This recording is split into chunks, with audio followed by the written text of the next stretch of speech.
Hey guys, Joe here. Drive talk time. Don't know what to talk about.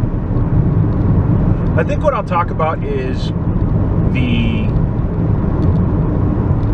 way my brain just stopped. No, actually, I wanted to talk to you guys about how much commitment you guys put into things, because I've worked a large number of places with a large number of people over the years.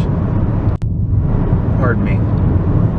And you see a big mix in that environment or environments where you'll see there's always going to be the young buck, the guy that's just starting in the industry, in my case, the automotive industry, who's a real spark plug, at least at first. You know, he wants to be the guy that help everybody. He wants to step up and try to do everything.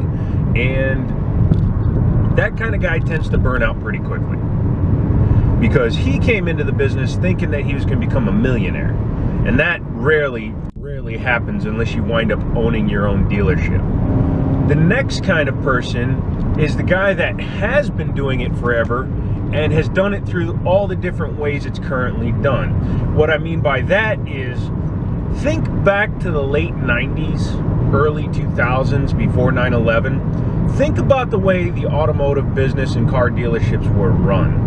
It was not a customer is right situation. It was not a you could go online and look at every vehicle in the United States situation. Back in the day, it was the salesman is in control situation, because the salesman held all the power situation. Because of those scenarios, the guys that were in it all the way back then that are still in it now tend to be the ones that are a little bit more lax in things like daily activities, daily duties. They think that they've earned their status, so they don't have to do anything. And again, partially wrong because of the way the industry has changed, partially right because once you have a certain amount of time under your belt, you should be able to pass on some activities and jobs to other people.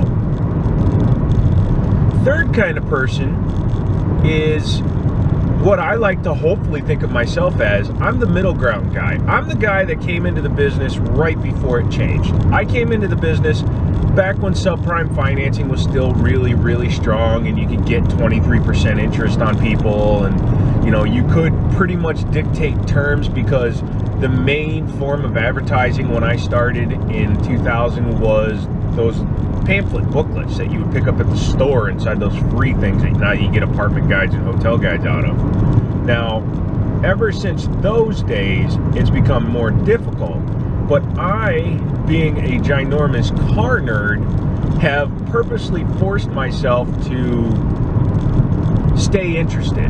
Cars still captivate me. They still make me happy when I see them. I like the challenge of figuring out how to make somebody buy something. And I'm not saying that I enjoy taking all their money. I do, but it's not like I'm going out there every day going, I'm going to rip this guy off. I'm going to rip that lady off. I'm going to take that family for every penny they got. That's not the case. I like the challenge of figuring out what it's going to take to make a deal. Now, in some cases, we do make money. That's going to happen. But in most cases, in the industry, the average new car is not making $7,000 to $10,000 like, unfortunately, everybody thinks. When a vehicle, especially an entry-level vehicle, for example, because I'm working at Chevy right now, a Spark or a Sonic is put up for sale, everybody thinks, oh, it's such a small car, it's so cheap, I can buy that vehicle and they'll sell it to me for $5,000 off. Absolutely incorrect. With today's technology, if you go to Research Maniacs, you can enter in the VIN number of any vehicle, and almost all of them will return a window sticker, which shows you not only a window sticker, there's a lot of places that will give you the invoice. And when you do that, you can figure out that a Chevy Spark, a Chevy Sonic, even a Cruze, there's not as much markup as people tend to think. And it's that way with some of the trucks too. When you're talking about a work truck that doesn't have power windows or cruise control, there's a few $100s in markup, not a few thousand like people think. Well, why is the diesel so expensive? Well, because it was a very expensive technology to make. You know, it's a difficult difficult thing to put out there, but that's what I do. That's my goal in the industry. Is I don't want to be complacent. I don't want to just sit there and have everybody do everything for me. But I'm also not the sprightly young go-getter I once was. I know that. I still say hello to everybody that walks through the door, and I'm always actively interested in the conversations. But I've learned a little bit on how to pull back, and that's what a lot of these young bucks have to learn. I've got a guy right now that's working for me, and he's so green and he's so eager to try to make money that he treats everybody like they're all under him, which is funny because he's the newest guy there. So he'll walk up to somebody and say, hey, can you do this, and just walk away like he thinks he's a manager. So yeah, he's getting school of hard knock. And yeah, that's about it. You have people like that at your business, leave me a response. Leave me a comment. Like the video. Dislike the video. Just do something.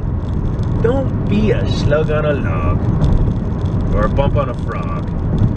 Or a tick on a dog. Or a tree in a bog. Or a fart in a fog. That one was too far. All right, talk to you guys later.